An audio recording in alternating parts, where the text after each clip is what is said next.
Hey, welcome back to another video. I'm Ivan Calderon, and today we're doing a beat breakdown.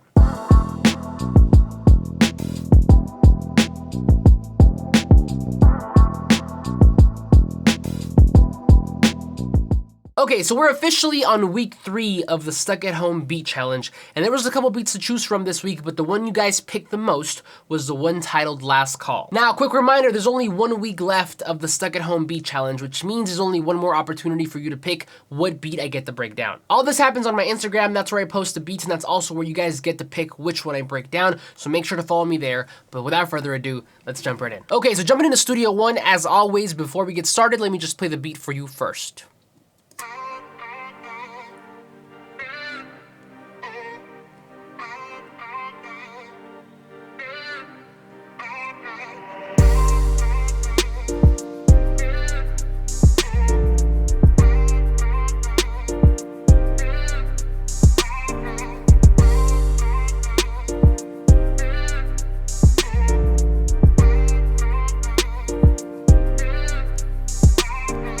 Okay, so let's get into it. Now, I started this beat with a piano chord progression, and that sounds like this. And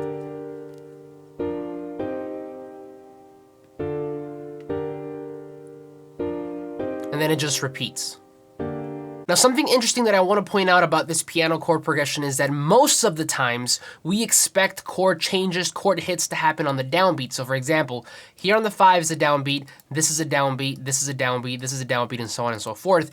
Most of the time then we expect these chord changes to happen in any one of these spots. What I did though is that I made sure that the first chord landed on the downbeat, but the remaining 3 chords, I made sure they were on the upbeat. So if you take a look on this chord here, the second one, it's in between these 2 downbeats, the same thing for the 3rd chord, and the same thing for the 4th chord. Now what this ultimately does is it kind of gives it this sense of like suspense, because it's unorthodox, we don't expect it. We expect it to come on the downbeat, but it comes on the upbeat, so it also makes it feel like it's kind of rushed because we don't know what to expect, and it makes it just a little bit more interesting. So again, if I were to play this chord progression, let me turn on the metronome so you guys can better hear the up and the down beats, it sounds like this.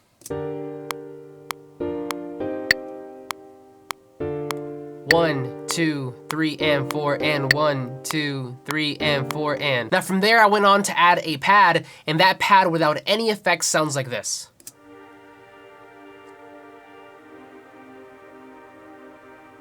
Now I was going to leave it just like this, but then I decided that maybe I wanted to add a little bit of bounce to keep this beat going. So my #1 plugin to add some sort of bounce to any sound is Tremolator by Sound Toys. So I added these settings, I activated it, and then we get this.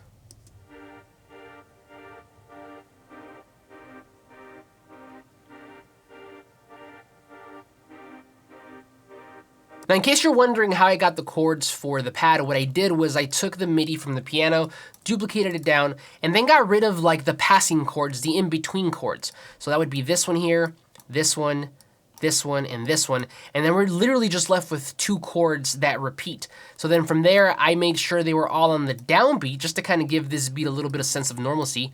And then I made sure that I extended them all the way to the beginning of the next chord. So once we do that, and we play those 2 sounds, this is what we get.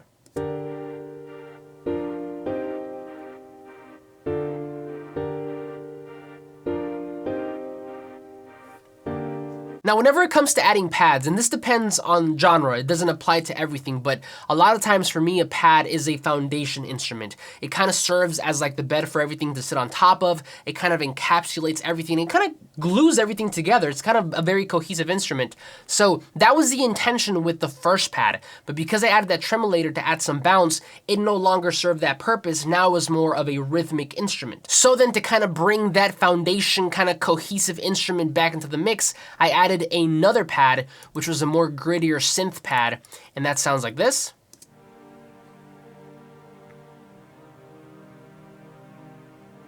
So then once we add the 2 pads, we get the foundation instrument, and we get a rhythmic instrument. And then once we add that piano back in,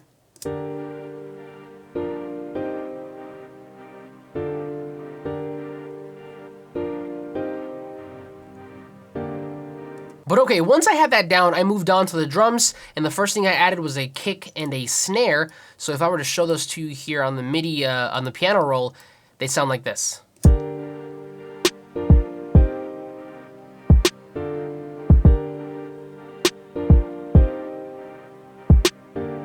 From there, we added a closed hi-hat, and that pattern is super simple. This is what we have.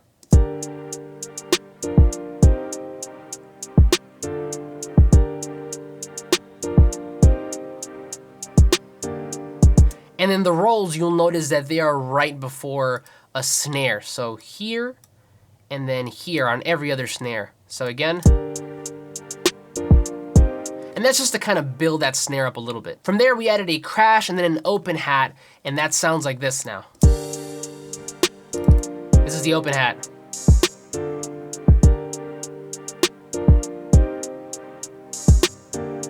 Now, something I want to point out here is that I mentioned how the closed hat rolls are placed on every other snare just to kind of build it up and hype it up a little bit. Well, on the snares that didn't have anything, that's where I decided to place the open hat, and again, just to kind of build it up in some sort of way and make it a little bit more interesting. So again, this whole section with this sounds like this.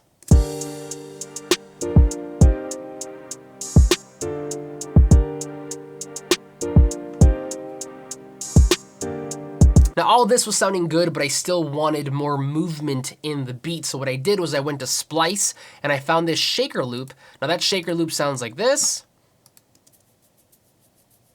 And it's very subtle. I lowered it in volume a lot.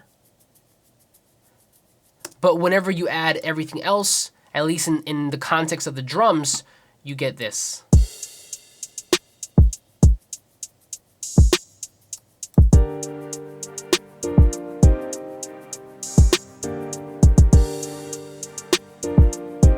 It just keeps things moving, and it just makes it a lot more enjoyable to listen to, in my opinion. Now, at this point, the beat sounds good, and you could just leave it as it is. However, I did want to still include some sort of lead, but I feared that adding another instrument might just clutter it up way too much. So then what I did instead was I opted for a vocal chop, so I went back to Splice and found one that I really liked. Now, originally, this vocal chop, this sample, sounded like this. It was in the key of F sharp minor, and it sounded like this.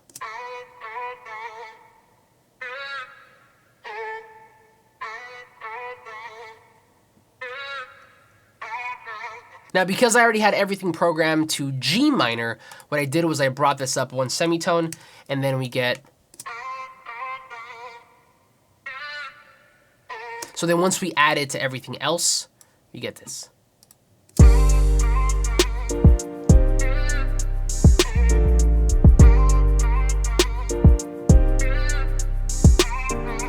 Now, the last two pieces that I added to this beat were simply just to make that transition between the intro and the chorus a little bit more pleasing, so let's check them out. Now, the first element that I added was a vocal reverb reverse swell, and that sounds like this.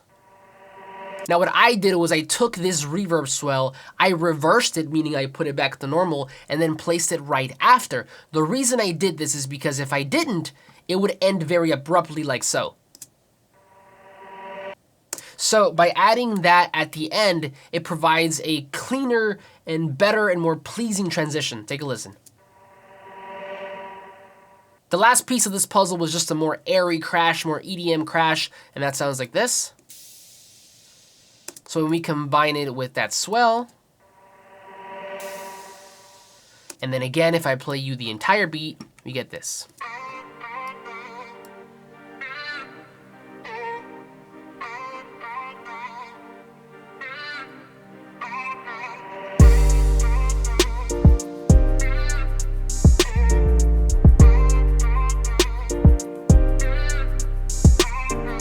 But that's it for me. Thank you so much for watching. Don't forget to follow me on Instagram. But as always, like this video if you like to, subscribe if you're not already. But I will see you on the next one.